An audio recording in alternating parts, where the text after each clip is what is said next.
So along with the flex track, I use these Atlas rail joiners.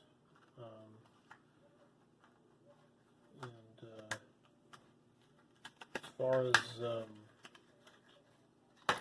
cutting them, because they come in these little strips here, which are often hard to separate from one another. So, as I'm demonstrating here, let's see. So there they come in little strings of 4.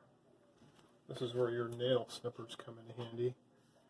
Just line up. You want to leave a little bit so it's not right up to the edge of them. So we end up with, as you can see, just a little bit on the edge. Just cut a little bit off the other side. So they've got about the same little bit of extra edge on the side. You don't want to go right up to the edge because sometimes it'll crush the. It's got 2 little sides that the rail fits in between. If you get up close, it'll crush it, and it'll be hard to get the rail around it. Then, as far as the flex track, you can use these same rail snippers here, and you want to leave enough space on the end that you can fit your rail joiner on it. As they come, there's only a tiny little bit at the end there, so you want to cut off a little bit so that you actually can get that joiner right on the end there. So that's one. Cut another one.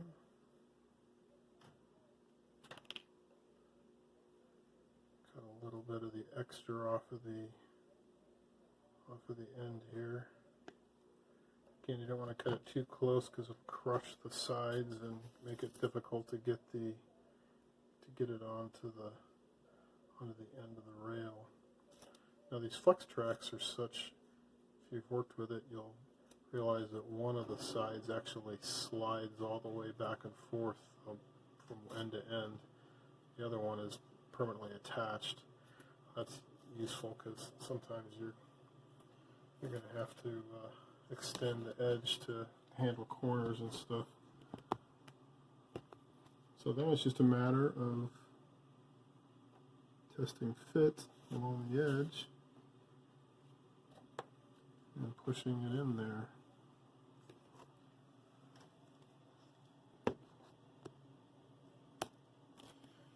And then typically you're never quite, there's always one side that's a little more, the rail joiner is usually on one side more than the other, so I just use a pair of needle nose pliers, and then you can actually adjust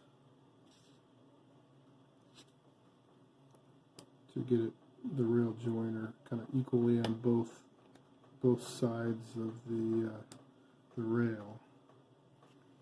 And then eventually you'll probably want to come back and especially if you're doing DCC and actually solder these joiners here, particularly on switches.